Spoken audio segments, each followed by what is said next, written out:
आपने देखा किस तरीके से महिलाओं को आत्म सुरक्षा पे बात करने वाली अनीता मौर्य ने अपने विचार को रखा। आपने देखा महिलाओं के साथ साथ युवाओं के प्रति इनकी सोच क्या है, अनीता मौर्य ने आपके सामने रखा। फिलहाल ये निर्णय लेना तो आपका काम है, विचार करना आपका काम है कि वाकई हमें नेता चुनना है या बेटा चुनना है या विकास चुनना है या फिर कुछ अलग। ये निर्णय अब आपके हाथ में होगा। देखते रहिए 20 न्यूज़ लाइव और मैं हूँ विवेक पांडे। नमस्कार, प्रणाम, सत श्री अकाल, आदाब। मैं हूँ विवेक पांडे। दोस्तों, आप सबका स्वागत है। चलिए आज हम बात करते हैं एक चुनावी माहौल का एक नज़ारा आपको हम दिखाना चाहेंगे। देखिए कि जो युवाओं में जो जोश होता है, अगर माना जाए दुनिया का कोई भी कार्य शुरू होता है तो युवा सबसे पहले आगे होते हैं और इन युवाओं के प्रति इन प्रत्याशियों के दिल में किस तरह से भावना है हम इनसे ही जानते हैं कि घगसरा 9 सिजित नगर पंचायत का जो चुनाव है, उस चुनाव में अध्यक्ष पद की दावेदार अनीता मौर्य जी हमारे साथ हैं। हम इनसे सबसे पहला सवाल हमारा यही होगा कि आप चुनाव में अगर टिकट पाती है और चुनाव जीत के आती है तो खास करके उन युवाओं के लिए आपके मन में किस तरह से विचारधारा है, आइए आगे बढ़ते। युवाओं क्षेत्र के जो युवा हैं उनकी सबसे बड़ी समस्या जो है वो बेरोजगारी है और हम जो है अगर नगर पंचायत अध्यक्ष के रूप में चुने जाते हैं तो हम जो है इस समस्या को नज़र में रखेंगे, इसको समाधान करने का भी प्रयास करेंगे। अच्छा, जितनी भी सरकारें बनी हैं, चाहे वो भाजपा हो चाहे वो सपा बसपा, किसी भी सरकार की बात कर लिया जाए, आप शिक्षित है तो सवाल करने में थोड़ा अच्छा लग रहा है। ये बताइए, जितनी भी सरकारें आती हैं वो युवाओं को टारगेट बनाती हैं, महिलाओं को टारगेट बनाती हैं, तो आप सिर्फ टारगेट बनाने का काम कर रहे हैं कि वाकई आप अपने वादों पे खरा उतरने का कार्य करें? देखिए, वादों पे खरा उतरने का कार्य हम बिल्कुल करेंगे। हम सिर्फ जो है वादे नहीं कर रहे हैं और आप जो है अगर हमको मौका मिलता है तो आप यह चीज़ देखेंगे और अगर फिर मौका मिलेगा हमको अध्यक्ष पद पे सपनों को लोगों के साकार करेंगे। बिल्कुल सपनों को साकार करने का प्रयास करेंगे और आप वही आगे कहेंगे कि हाँ आपने काम किया। चलिए, अच्छा, युवाओं के साथ युवतियों के लिए जो हमारी बच्चियां हैं, जिस टॉपिक पे एक बार हमारी आपसे बात भी हुई थी, आपको क्या लगता है कि बच्चियां सुरक्षित है? नहीं, बिल्कुल बच्चियां सुरक्षित नहीं है। तो एक सेकंड, बच्चियां सुरक्षित नहीं आप कहती हैं, आप एक पार्टी के एक कार्यकर्ती हैं, इसलिए सवाल मैंने ये किया।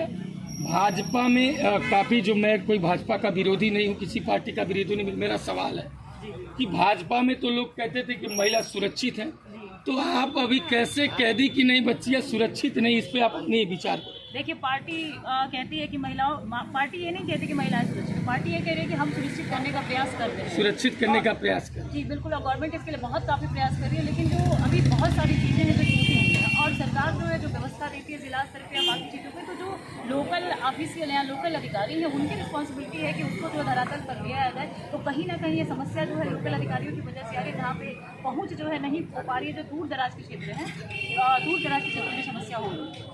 लोकल ऑफिशियल या लोकल अधिकारी हैं उनकी रिस्पॉन्सिबिलिटी है कि उसको जो धरातल पर लिया जाए। तो कहीं ना कहीं ये समस्या जो है लोकल अधिकारियों की वजह से आ रही है, जहाँ पे पहुँच जो है नहीं हो पा रही है। जो दूर दराज के क्षेत्र हैं, दूर दराज के क्षेत्र में समस्या हो रही है। चलिए, एक समस्या पे आपने एक बहुत सारी बात कही। आपके 27 गांव यहाँ पे जो है 9 सिजित नगर पंचायत में चुने गए हैं, जहाँ के लोग वोटिंग करेंगे। उन 27 गाँव का सबसे मुख्य समस्या क्या है, जरा आप बताइए। देखिए, सभी 27 गांवों की सबसे मुख्य समस्या जो है हमारे हिसाब से आपको बोले हैं कि बेरोजगारी ही हमको दिखाई दे रही है। और बेरोजगारी ही जो है, देखिए, रोटी कपड़ा मकान जो है हमारी मूलभूत आवश्यकता है और अगर हम रोजगार हमारे पास है, हम अपनी आजीविका कमा सकते हैं तो अपनी रोटी कपड़ा मकान की व्यवस्था करते हैं। 27 गांव में आपको लगता है कि बेरोजगारी मुख्य, लेकिन हमें लगता है कि बेरोजगारी 27 गांव में नहीं पूरे भारत में है। हाँ, बिल्कुल है। तो 27 गांव का कुछ ऐसा मुख्य समस्या आप पे बात करें आप, जिससे लोगों तक भी समझे कि आप उनकी समस्याओं को लेके चल रही हैं। देखिए, किसी एक समस्या को हम जो है नहीं पॉइंट आउट कर सकते हैं कि यह 27 गांवों की जो है सबसे मुख्य समस्या है। समस्याएं एक दूसरे से जुड़ी हुई है, किसी एक को हम किनारे नहीं कर सकते। अभी एक गांव था, हाँ। मैं क्षमा चाहूंगा बीच में, उस गांव में मैं गया था जब चुनावी सर्वे के दौरान, जी। तो लोगों की सबसे बड़ी समस्या हमें जल निकासी की दिखी थी, तालाब और पानी भर जाना, बारिश की समस्या, गंदगी की समस्या, इस पर आपकी क्या राय है? देखिए, ग्रामीण अंचल में पानी जो जल भराव की समस्या है वो बनी है क्योंकि वहाँ पे जो ड्रेनेज की व्यवस्था है, पानी निकासी की व्यवस्था है, वो उचित रूप से नहीं हो पा रही है। तो अगर जो है नगर पंचायत घगसरा की बात करें तो यह नवसृजित नगर पंचायत ग्रामीण अंचल से अभी इसको विकसित करना है एक नगर के रूप में, और एक आदर्श नगर बनाने के लिए सबसे जरूरी है कि सड़कें और नालियाँ बनाई जाएँ। तो सड़कें और नालियाँ जो है, अगर नगर पंचायत घगसरा है तो सबसे पहली जो है आवश्यकता इसकी यही है, और नगर पंचायत में सड़कें नालियाँ बनाई जानी है।